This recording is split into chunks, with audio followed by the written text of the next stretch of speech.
and then we get into talking about boundaries and, Mhm. smart work design and everything else that needs to actually happen.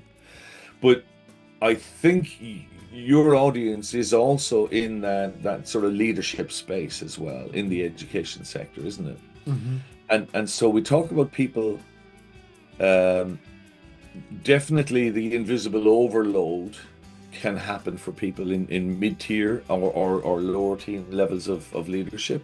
And that is I'm kind of constantly guessing what good looks like, or I'm kind of trying to decode expectations of what's required of me, etc. So I become anxious that I'm not good enough and I'm going to be replaced, or that quiet shame, as I said, about not being able to keep up. And so early career professionals will experience burnout in that sense.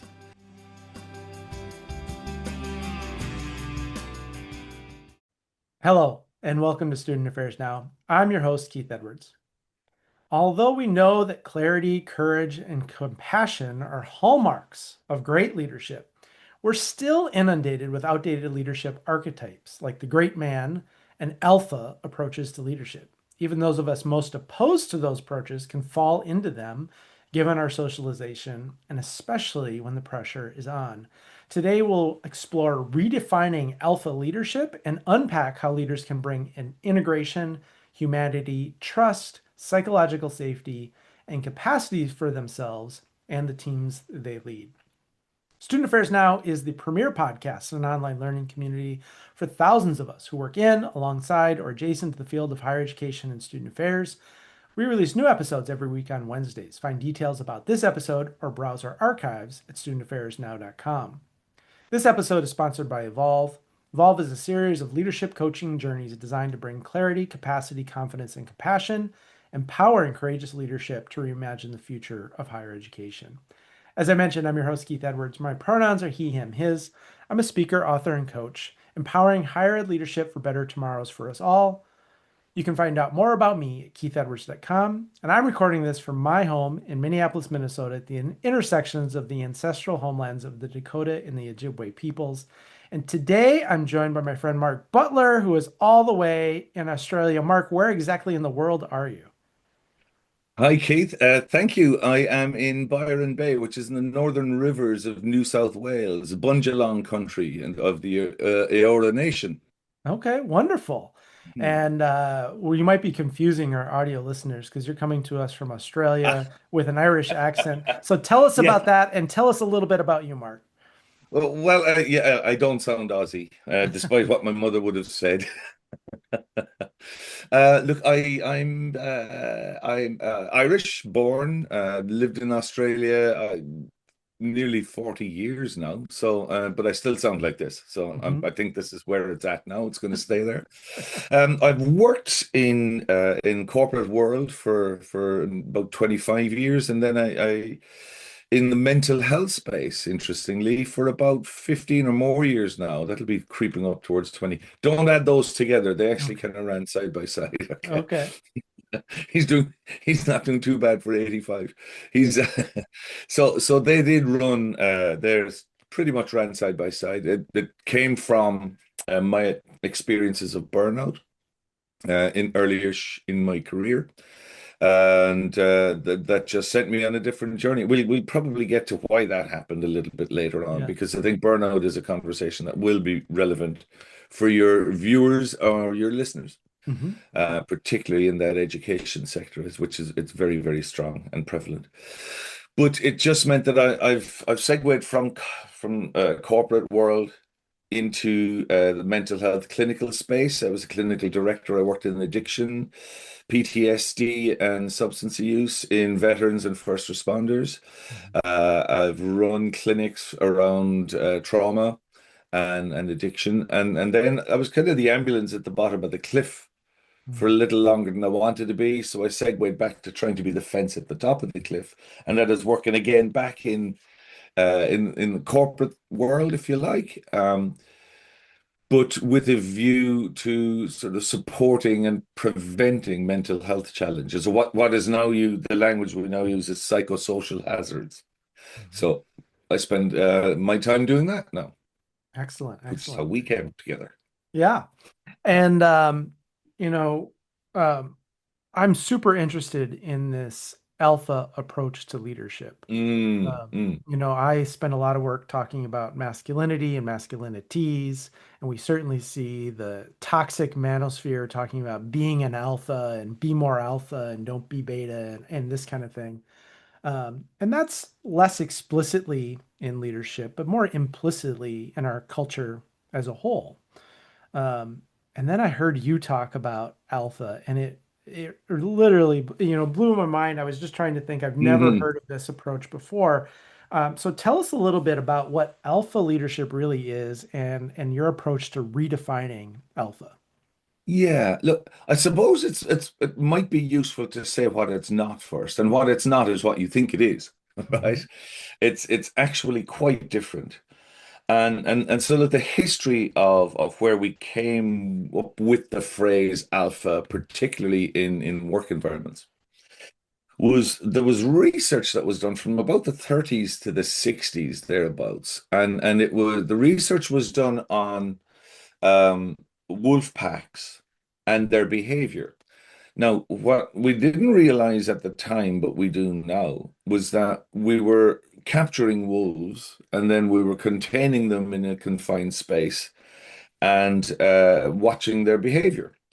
And so that went on for a good number of years. And of course, what they found was that there was dominance and domineering. There was a fight for resources that had to be at the top of the pack was the safest place to be, even though you might be challenged, you had less to kind of worry about.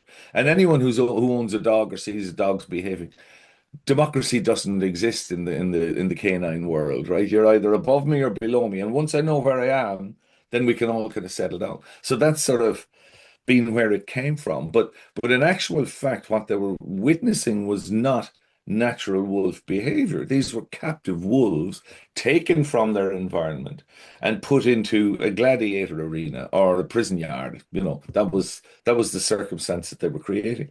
And so we kind of started to understand actually that what we thought was alpha behavior wasn't a strategy. It was built on stress.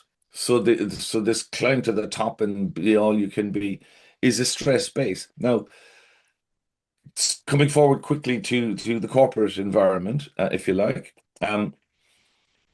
there's a certain kudos for somebody who does that because we know that the job gets done, etc. But it comes at an enormous cost, not just to the individual, but to the people around them.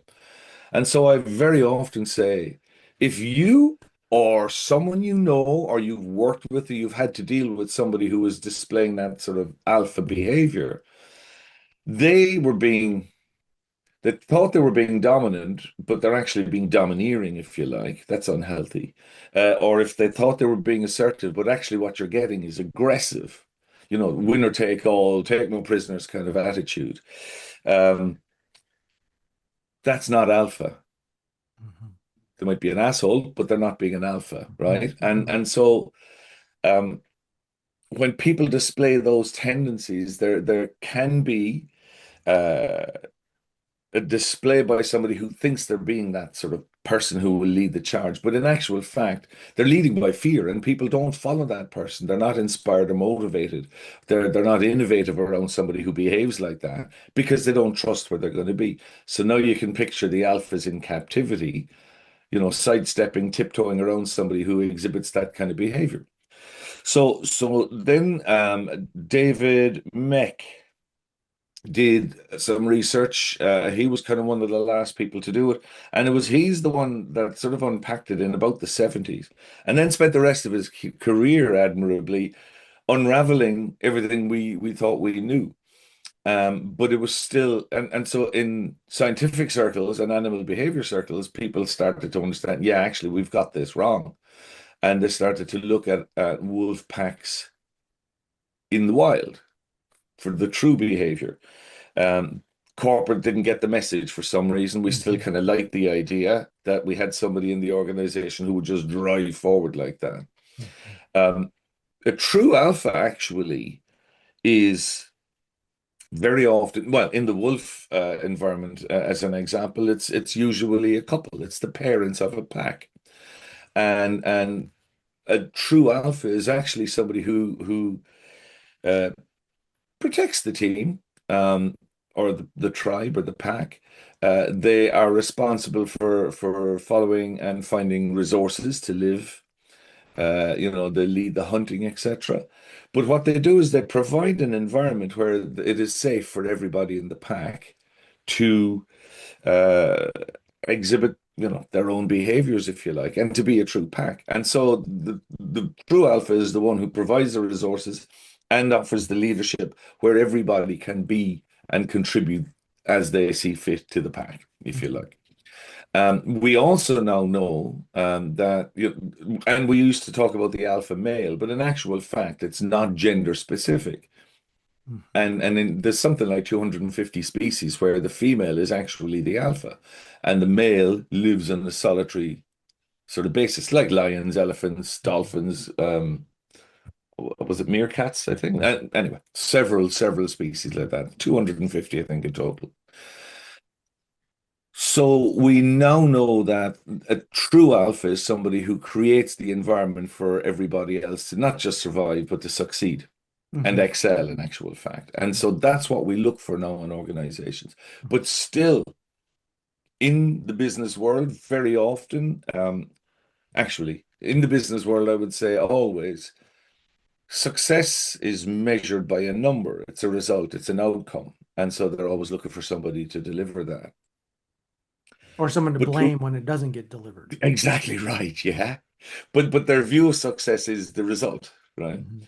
But to the team, success is always going to be a feeling first. Mhm. And so uh, we've been measuring engagement as a measure of success in the business world, we'll say, and very likely in the education because you would have KPIs and metrics that you'd be measured by, and a success is when you achieve them, whatever the cost, kind of thing.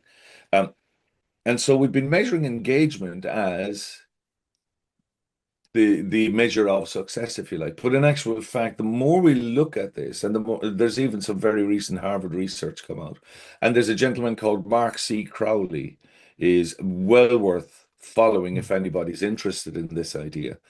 That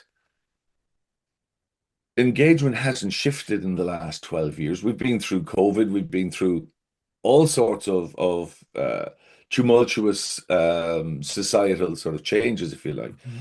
But and particularly in business as well. And engagement hasn't shifted. 1 in 4 is engaged, 1 in 4 is actively disengaged. The Mhm. 2 and 4 in the middle kind of sway between whatever is going to suit their environment at the time.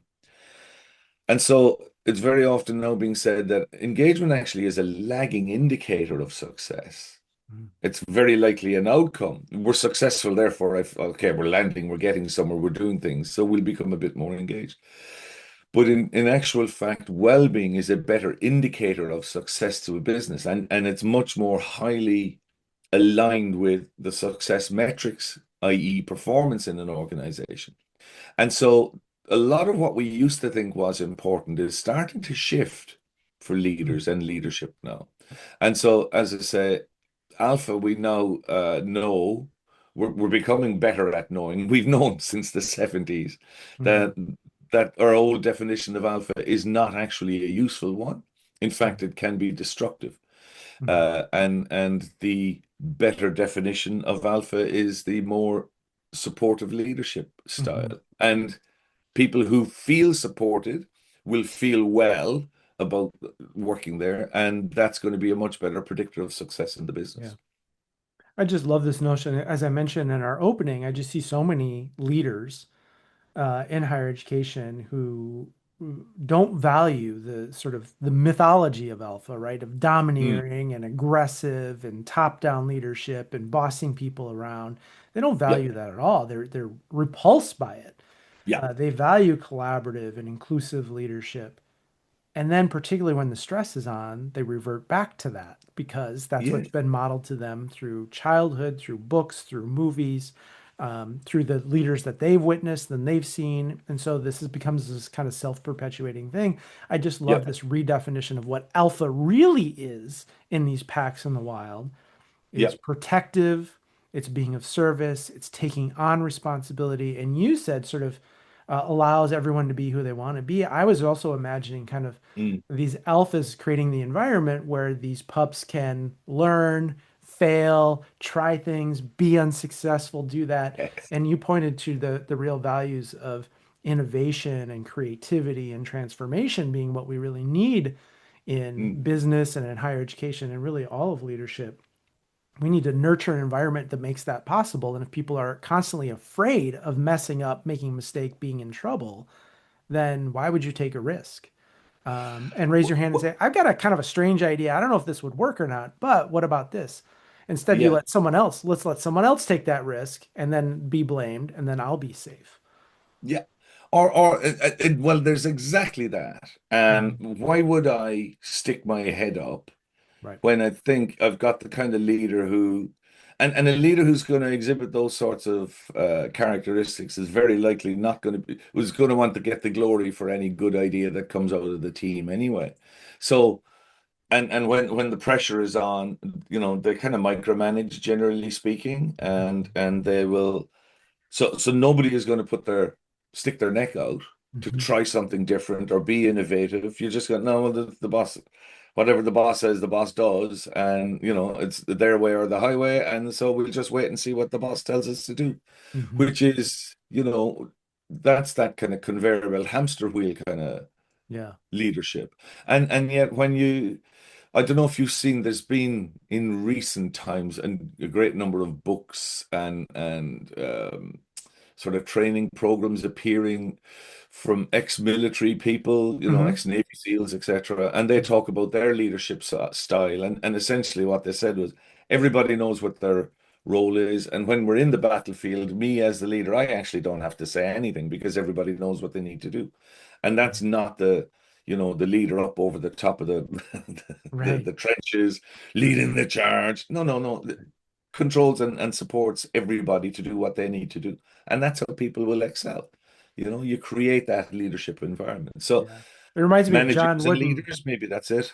Yeah, it reminds me of John Wooden, who was the basketball coach at UCLA, who almost never said anything during the games. Yeah, He would just sit there and watch because if we did that's all our work in practice, then I shouldn't need to say anything. They should know, yeah, they should be in it, and they yeah. should do that. And I think You know, those you know leaders, what's needed. Yeah. yeah, yeah, and those leaders who let people do, let them try, let them innovate, let them make mistakes, and then Yeah. course correct without the fear of punishment and retribution. And of course, we see so many examples in you talked about started this with the alpha in captivity and then in the wild, and now we're into leaders in corporate and higher education, and now in Mm. the sports metaphors, right? How many examples of a great leader in sports who is yelling and screaming and in people's face and not providing that, um, and then the leaders who do provide that um, often go unnoticed, right? And so it perpetuates this mythology. Yeah, it does. They're seen as a weak leader because there's other people speaking up in the team, which is kind of exactly what you want. Yeah, That we're talking about psychological safety, aren't we? yeah. And Dr. Amy Edmondson's work, and others, Mhm. and it's about feeling safe to just be yourself or come up with a different idea, come up with something that's a little bit unusual. Let's try this. Fail it fast if it doesn't work, but at least we've given it a go. And I speak to leaders all the time, and I say if you lose that old alpha idea and then swing the pendulum the whole other way, and if you have a team that feels you've got their back and you're supporting them, and we're going to come to burnout in a little bit because I Mhm. think it's an important segue to this conversation we're having now. Mhm. Um, but if a leader creates the environment, and I've trained with leaders and worked with them where I've said there will be times when you don't have the time to spend on your team today.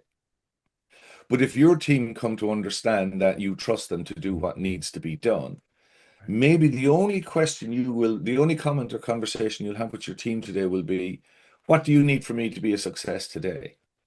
And if that's all the conversation you have, but you're setting them up to know, I've got your back, and we've employed you to do a job. Isn't it Apple that says we don't employ people to do what we tell them? We employ people to tell us what to do. You know what I mean? Mhm. There's that sort of a mindset. Yeah, And I think it's a successful way of running a team. yeah. And again, the opposite of what an alpha, the traditional alpha sort Yeah. of idea we have. Does that make sense? It does. And thank you for unpacking this alpha thing. Once I Sure. heard you talking about it in another context, I haven't been able to stop thinking about it. And then I see the news and it just pops up all over the place. So I think this would be really useful. But as you mentioned in the opening, you really are an expert in mental health and Mm, psychological safety and leadership, and those realms don't always intersect. So how yeah. do you see this idea of psychological safety and well-being playing out in the very, very real challenging circumstances leaders are navigating today? What are some of the challenges? Maybe this is a place to go to the overwhelm and burnout, which Yeah, many in our sure. audience can relate to. Look, I think the bigger challenge for leaders to develop psychological safety in their teams is it might feel like letting go sometimes, Mhm. but I think generally speaking, what seems to happen is leaders will try to develop psychological safety in their team. It's okay to make mistakes. It's okay, to try something a little bit different. It's okay to have a different opinion to somebody else in the team. And a leader who is developing psychological safety, you don't say, right, today we're working on our psychological safety because that Mhm. becomes unsafe, right? Right. It's an implied and it's an inferred thing. And so with the leader, I would very often say, okay, we've got a team meeting. We have this is the problem we've got, and this is what we need to discuss and find a solution for today. I want to hear from everybody on the team. No hogs, no logs. Mhm. Everybody has an opinion on this, and I want to hear from everybody, and then we'll reach a conclusion. Then leaders sit back and shut up. I think this is Simon Mhm. Sinek's idea, or he found it from somewhere else, but it's a really, really useful one. And sit back and let the team discuss. Mhm. Now, there's a preface to that. You will have introverts on the team who need to stop and think about things. You've got, other neurodiverse people who will have excellent ideas, but they need time and quiet to process them. Mhm. So very often I would say, have an agenda, share with everybody a few days out. This is what we're going to discuss, and this is the outcome we're going to try and achieve. I'd love to hear from everybody. So you're sort of setting it up. There's no surprise attack.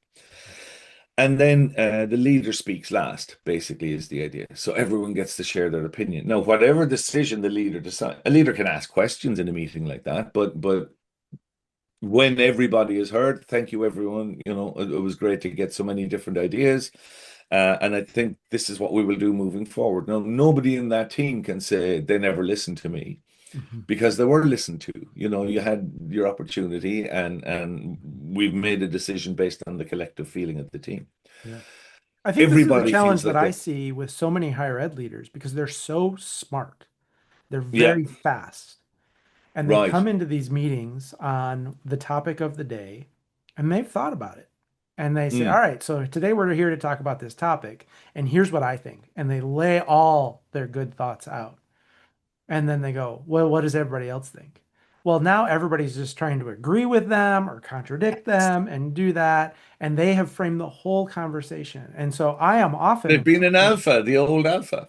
right. And I think they're doing it because they want to contribute, they want to offer their insight, they're very quick, they've thought this through, they're doing it from a good place, but it eliminates the contribution. And I'm always telling them, frame the topic and then be the Mm. last to speak.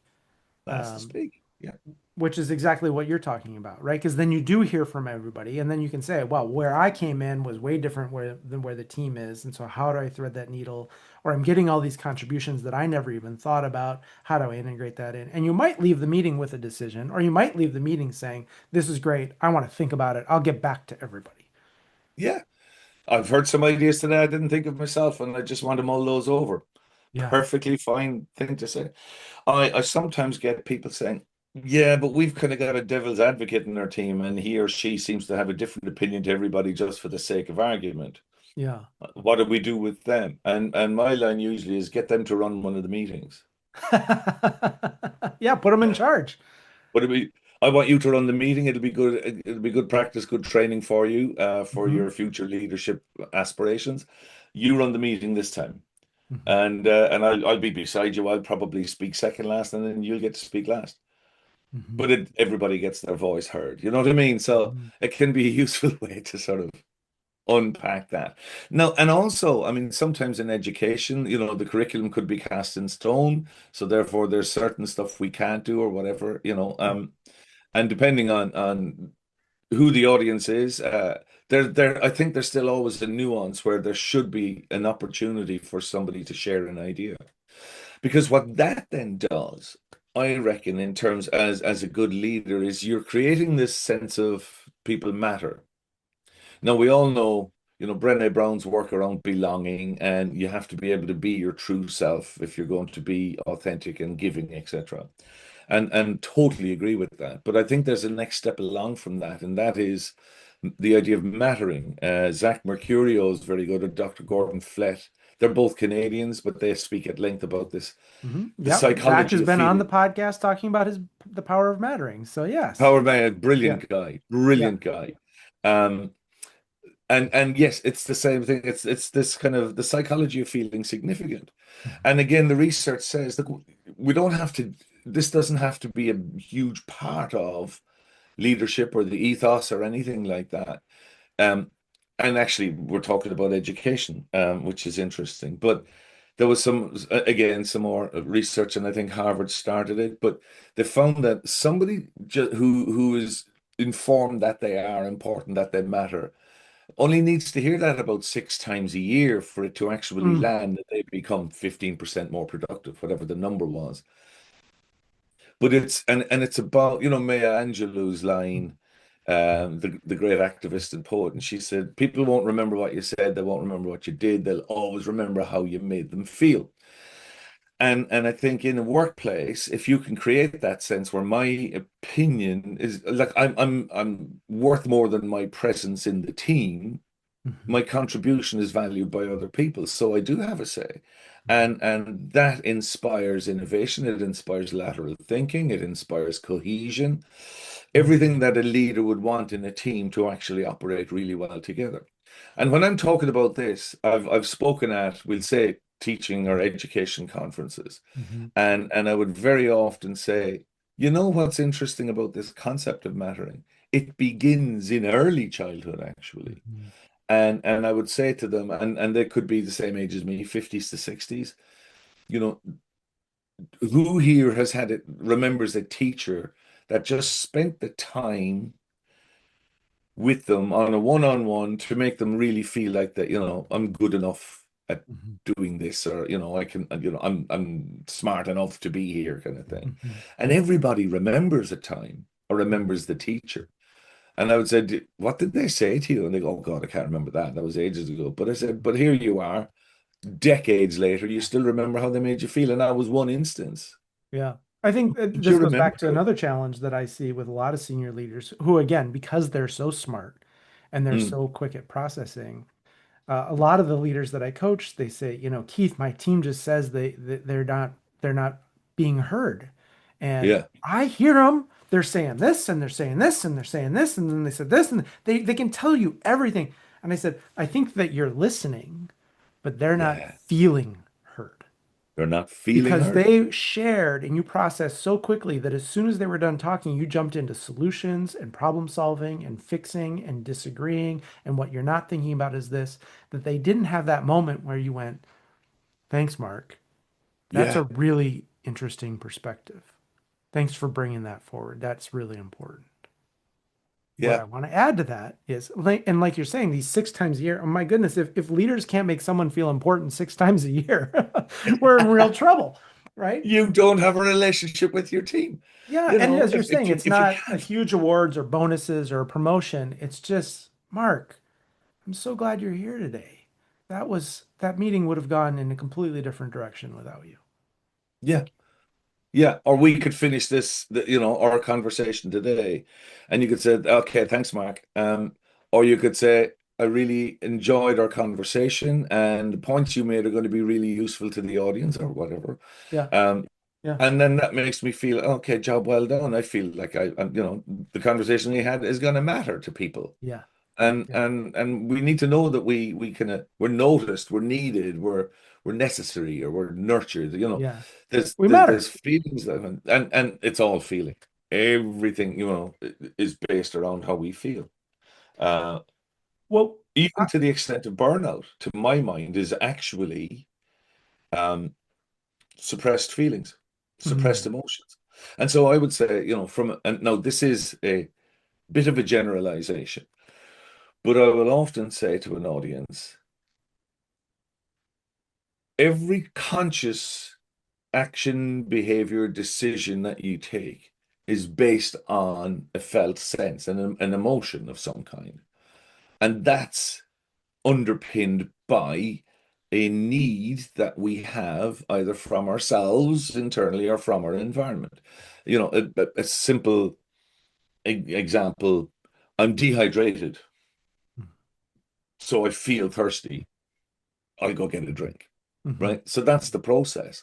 Now, that's true until it's not. There are things like habits, there's things like blinking, breathing, balance, that sort of stuff that is very reptilian that doesn't require this. But so I say conscious action and behavior, mhm, addictions and habits, they're not necessarily part of well, the addiction still is actually I have a need and an mhm, urge, and it'll make me feel such a way, and I will go and score, but it's not a conscious decision mhm, necessarily.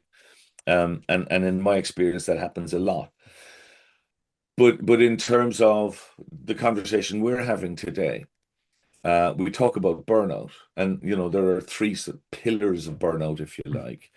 The first one is exhaustion. This is what the World Health Organization recognizes. There's exhaustion, and it's usually mental, physical, or emotional. Insider tip, if it's burnout in a workplace environment, it's going to be emotional mhm, exhaustion because the physical and mental you can resolve with a break, mhm. generally speaking. Sure. But emotional exhaustion, that one lands for a lot longer. Then they talk about efficacy, which is quite an academic word, but essentially it just talks about our ability to do our best work, right? And then the third pillar of burnout, if you like, is what they call cynicism, Mm, and that mental disengagement, disconnection, jadedness, etc. So that's the traditional view, and I don't think it goes far enough, but mm, we'll come to that because we're talking about emotions here for just a second, and I look on burnout as being a process of suppressed emotions. I feel exhausted, but I'm going to keep pushing through because I got mm, work to do. I'm feeling jaded. I'm feeling tired. I'm feeling like I'm letting the team down, and I'm feeling like I can't keep up. But I'm staring at words on a page, and they're just not making sense to me. I can't do simple arithmetic, um, and so I'm feeling kind of less than, or I might be feeling some shame, or I'm probably feeling some kind of I wouldn't say anger necessarily, but disappointment in myself and frustration, etc. But I push it down and I charge on anyway. mm, And cynicism, mm, um, I often talk about cynicism from the perspective of when I worked in addiction spaces. And we'll say somebody who's in early recovery from an addiction. And they would say, I relapsed this week. I'm very disappointed in myself. Okay, well, there's a lesson to be had. Let's unpack it. What happened? What went on? And then they'll give you 10 reasons why they were made to relapse, right? mm, And after a while, they would say, actually, when I start and think about it, this is on me. And it's not what happened to me, it's what I kind of did about it, etc. mhm, And yeah, okay, no, no, we've got a lesson. mhm, But what we find with that cynicism is we're slow to sort of absorb it as ourselves, and we look for other things to blame right. for us We give our feeling agency away. that way and give our agency away is exactly right. That's exactly it. But what we do then, misery loves company, so we'll go Mhm, looking for people who feel the same way as we do, so that we're not alone in this, mm, and that translates as gossip. And it'll be mhm, bad mouthing the team, the leader, the organization, the front facing sort of clients or students, whatever it is that we mhm, work with, mhm, faculty that we work with. mhm, So you can see in all of those experiences, what's actually going on is we're ignoring the emotional response to the overwhelm that we're feeling. So mm, we're suppressing, we're pushing down whatever it is we're feeling until we can't. mm, Burnout, mhm, right? And mhm, and when you readjust that sort of sense, and that sort of view of it, you say, well, how can I overcome my burnout? Kind of start listening to your body would be a great beginning. Now, of Mhm. course, it's always then, I've got overwhelming workload or I've got huge pressures, et cetera, et cetera. And then we get into talking about boundaries and, Mhm. smart work design and everything else that needs to actually happen. But I think your audience is also in that sort of leadership space as well in the Mhm. education sector, isn't it? Mhm. And so we talk about people, um, definitely the invisible overload can happen for people in mid-tier or lower team levels of leadership. And that is I'm kind of constantly guessing what good looks like, or Mhm. I'm kind of trying to decode expectations of what's required of me, etc. So I become anxious that I'm not good enough and I'm going to be replaced, or that quiet shame, as I said, about not being able to keep up. And so early career professionals will experience burnout in that sense. But the level of work that I'm very involved in recent times is kind of the next stage up again. And that's really, we still think that burnout is recognizable as that sort of overwhelm, if you like, and it's something to do with the workload we've got. Mhm. But most recent research is starting to point to something else for the mid-tier leaders, we'll say. Mhm. Um, and that is it's more to again, and it's an emotional response. They're in that sort of impossible role. So they're being squeezed from on high with Mhm. KPIs and systems and the organization requirements and all of those things, but they're being squeezed from below by the people that they lead who are feeling overwhelmed, like I just talked about, Mhm. feeling the overwhelmed level of work, etc. And so the leaders who care the most are the ones who will struggle the most with this. It becomes burnout as a result of a kind of compression, if you like. And Yeah. again, they tend to take on the emotional overwhelm that their team are facing. So they'll Mhm. try and protect their team from the pressures on high. Right. And when I when you do that, when you take on the emotional load that your team is feeling, then you've got this thick soup of compassion that's Mhm. required from you. But it's everybody else's distress that you're trying to manage. And we tend to absorb it and inhale it. And Yeah. and it's what actually is, I think, the most challenging part is that misuse of empathy, if you like. Yeah. So And I what a think that leadership. ability to care and have compassion and be empathetic with boundaries. I'm gonna Correct. care about you, but I'm not gonna take responsibility for how you feel. I'm going to Yes. empathize with how you feel, but I'm not going to take that on. If you're No. upset, I don't need to be upset. I can empathize and I see you're upset and I get where you're coming from and I understand. I don't have to go Yeah. home and be upset for the rest of the night. I think it's so important. The way I love the conscious leadership group talks about that is 100% responsibility, nothing more, nothing Nothing. less. Right. Yes. 100% responsibility is cute, but Yeah. nothing more and Yeah. nothing less Yeah. is that's a tightrope we got to walk all the time. The other Well, thing you're reminding me of is leaders who are so busy and so reactive that they don't have mm, time to reflect, to yeah. connect and make their team feel. And because they're so busy and they're so reactive, then their teams don't feel psychological safety. They feel the sense of cynicism. They don't feel effective, right? They're emotionally overwhelmed. And then the leader becomes more busy and more reactive, and then more busy and more reactive, and it becomes a self-fulfilling prophecy. How would you advise leaders to break out of that busyness and reactivity so they can be intentional and thoughtful and really be the leaders that I think they all want to be? But Yeah. they don't even remember a time when they were anymore. Yeah.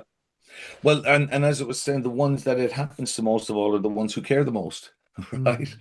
So it's and all of our leadership training and emotional intelligence training has been around show more empathy for your people, be more empathetic.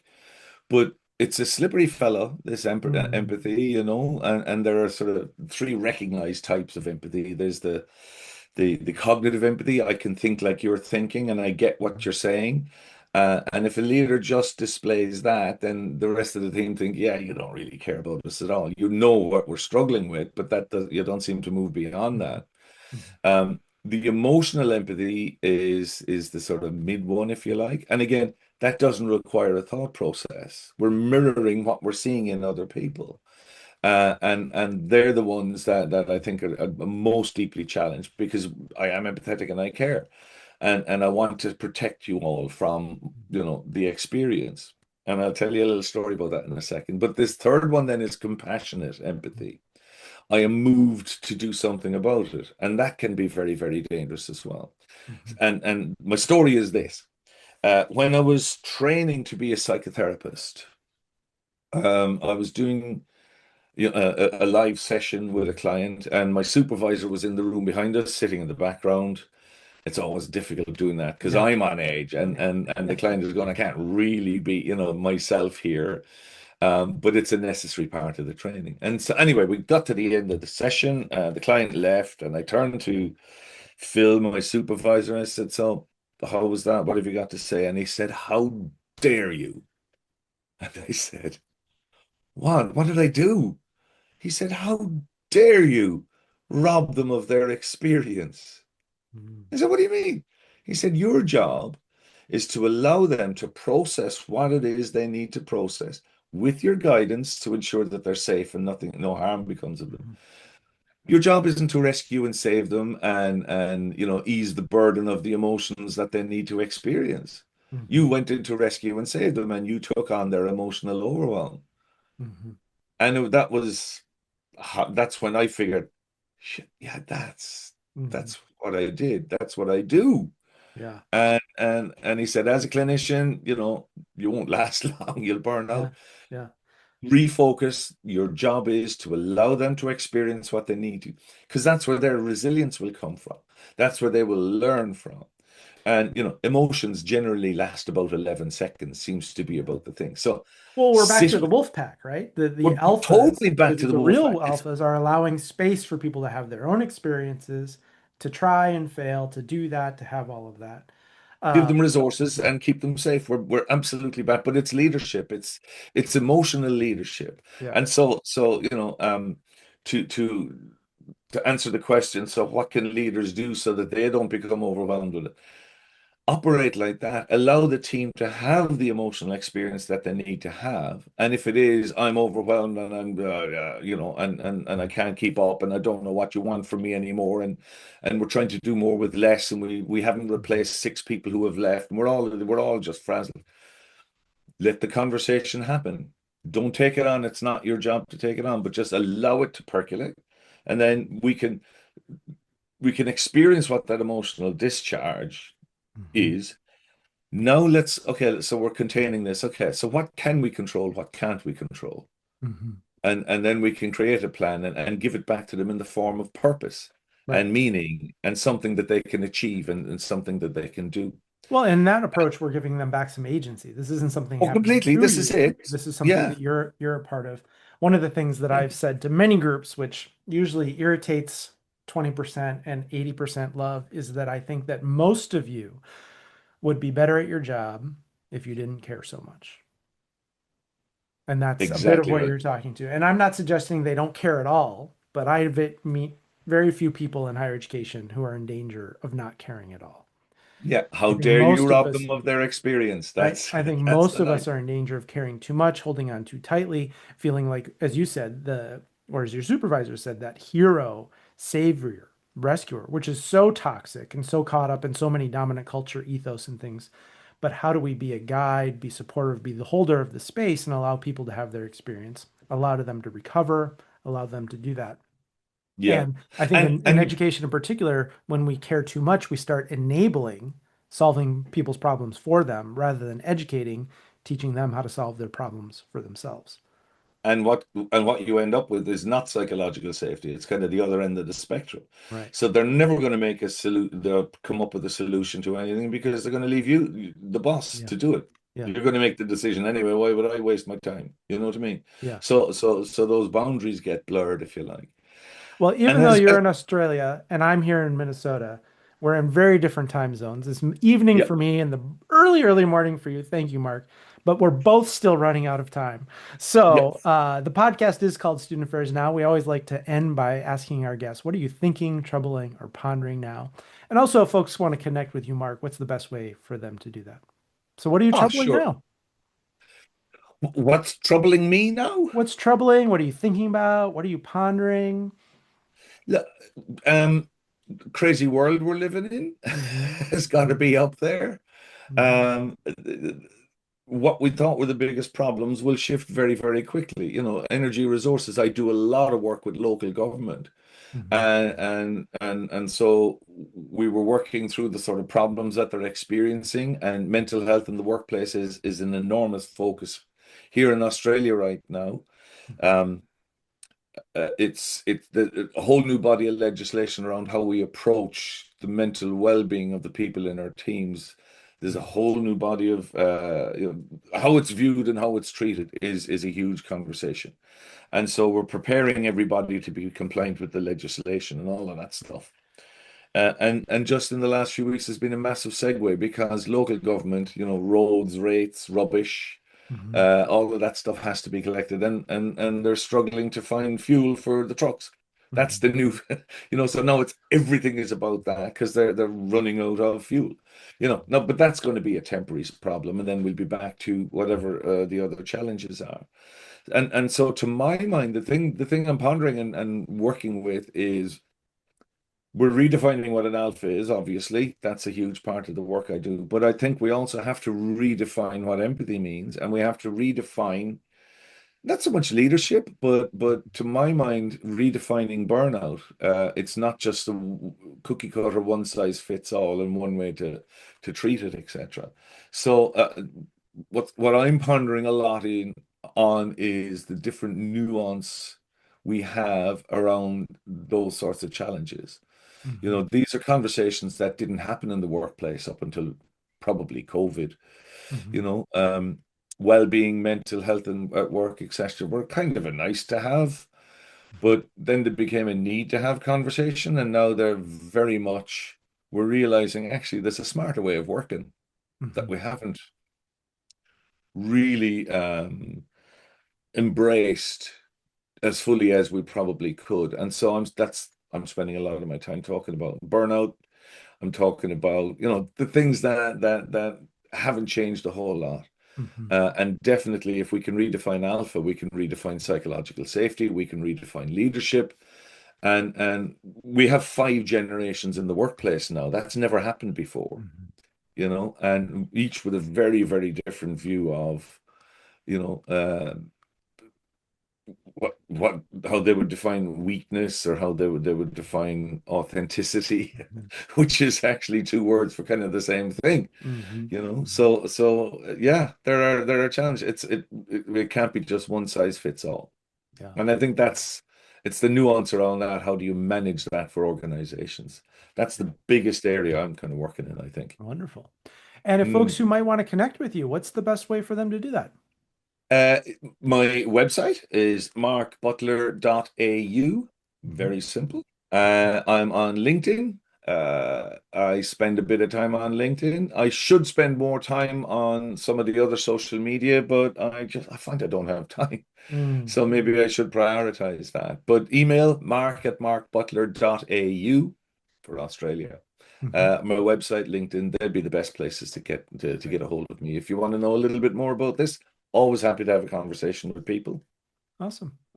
And we'll get links to all of that in the show notes. So I really appreciate it, Mark. Thank you so much. I love you coming on and joining us and sharing this conversation about redefining alpha and leadership and getting to all these things that are so salient Yeah, for the folks who are watching and listening. I also want to thank our sponsor of thank today's you. episode, Evolve. Higher education is facing unprecedented challenges, and we need courageous leadership now more than ever. And poor leadership has never been more costly. At the Evolve Institute, we are empowering a new generation of leaders with the capacity to turn these challenges into possibilities and lead with and through them. At Evolve, we help leaders develop the capacity to lead with clarity, confidence, courage, and compassion. We offer leadership coaching journeys for leadership teams and individual leaders focused on executive leaders, emerging executives, emerging leaders, and those leading for equity. As always, a huge shout out to our producer, Nat Ambrosi, who does all the behind the scenes work to make us look and sound good.